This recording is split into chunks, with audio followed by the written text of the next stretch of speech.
경기 남양주 진접 원안 별내를 지역구로 한 더불어민주당 김한정 의원입니다. 법무장관, 언제 임명되셨어요? 그제 5시에 임명됐습니다. 국회 인사청문회 과정에서 반발과 반대가 많았죠? 여러 의견이 있었던 걸로 알고 있습니다. 반대가 있었습니까? 없었습니까? 여러 가지 의견이 있었던 걸로. 여러 가지 말 돌려서 하지 말고 반대가 있었다고 있었어요? 없었어요? 반대하는 분들도 계셨던 걸로. 예. 왜 반대가 있었다고 생각합니까? 말씀해 주시면 잘 듣겠습니다. 말씀해 주시면 잘 듣겠습니다. 뭐라고요? 말씀해 주시면 잘 듣겠습니다. 아니, 동문서답하지 마시고 왜 법무부 장관 인선이 이렇게 논란이 많다고 생각하냐 이거예요.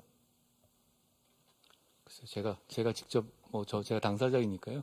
저는 나름대로 준비했는데 여러 가지 생각. 자, 대통령이 왜 자기가 데리고 있던 검사를 신복이라고 평가받는 사람을 법무부 장관에 임명을 했고 국회의 반대에도 불구하고 강행을 했다고 생각합니까? 왜 그 이유를 뭐라고 생각합니까?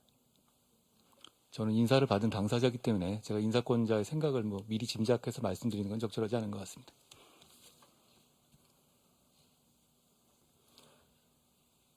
법무장관 임명 강행 하루 전날 대통령께서 국회로 와서 시정연설을 했습니다. 여기 들으신 분 많으실 거예요. 국회를 존중하겠다. 초당 협력하겠다. 협치하자.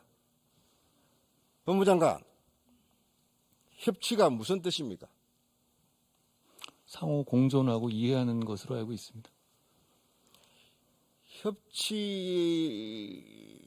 것은 상호 공존입니다. 그죠? 존중입니다. 특히 정치 영역에서는 특별한 반대가 있을 때는 존중하는 것이 맞다고 생각하는데 어떻게 생각하세요?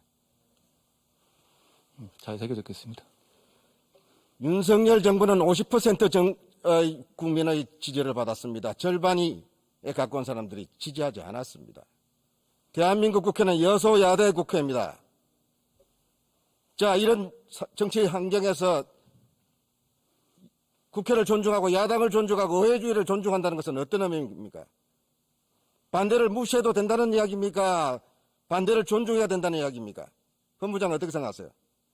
위원님, 죄송합니다만 저는 인사를 받은 당사자고 인사를 하는 분에 대해서 심정을 제가 미리 짐작해서 말씀하신 건 없는데 말씀하신 취지에는 충분히 공감합니다. 이거 서로 존중하면서 인사하는 게 맞다고 생각합니다. 지금 언론에서 검찰공화국이라는 말이 나옵니다.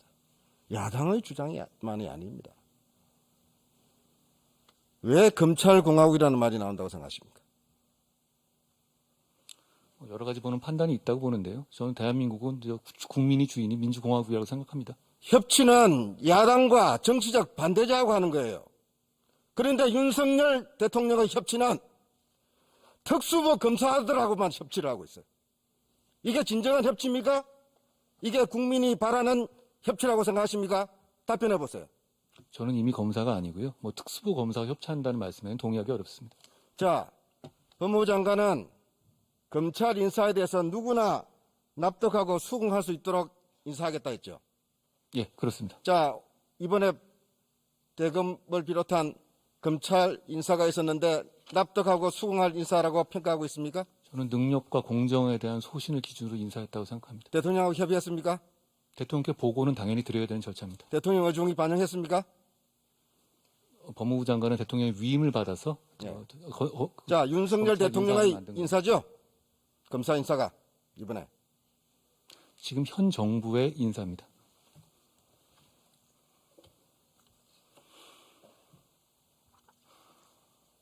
경찰청장. 어디 계세요? 예, 경찰청장입니다. 수사권을 경찰에다 주면은 범죄자 못 잡는다. 다 놓친다. 국회에서 이거 야반도주 도와주고 있다. 13만 경찰의 수장으로서 이런 발언에 대해서 어떻게 평가하세요? 예, 언론을 통해서도 입장을 밝혔다시피 지금까지 전체 사건의 99% 이상을 경찰이 수사하고 있고 또 현재 수사권 조정 이후에 경찰 수사에 어떤 특별한 문제점이 발견되지는 않고 있습니다. 단지 인력 부족 등으로 인해서 사건 수사가 지연되는 측면이 있는데 그 부분은 경찰의 수사가 강화되면은 경찰이 수사를 맡게 되면은 범죄자들이 활개칩니까? 경찰로서도 대한민국 경찰의 수사 능력에 대해서 어떻게 평가하고 있습니까? 대한민국 경찰에 대한 특히 수사 부분에는 세계 최고로 인정받고 있고 또 그로 인해 세계 각국에서 대한민국 경찰 수사에 대해서 적극적으로 좀 배우기 위해서 노력하고 있다고. 경찰 수사 단계에서 유력 용의자가 유력 증거로 될 수도 있고 수사에 필수적이라고 보는 핸드폰을 감추거나 증거를 인멸하거나 비번을 협조하지 않을 때 경찰은 어떻게 수사하고 있습니까?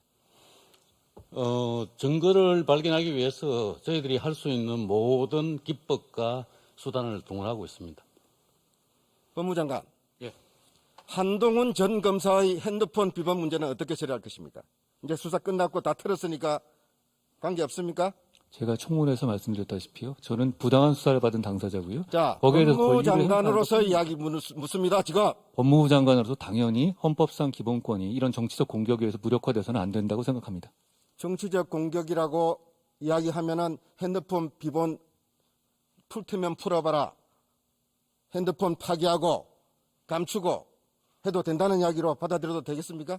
저뿐 아니라 과거에 이재명 전 지사도 비슷한 이재명 물고 들어오지 마세요. 그리고 이거는 모든 국민에게 보장되는 권리인 것이다. 그러니까 지금 예. 검찰공화국 법무부 장관 반대가 있는 거예요. 정쟁을 일삼고 있어요. 둘이요. 대통령은 협치를 이야기하는데 법무부 장관은 지금 말 한마디 한마디가 얼마나 많은 국민을 불편하게 하고 있고 국회에서 협치를 방해하고 있는지를 아직도 자각을 못하는 것 같아요.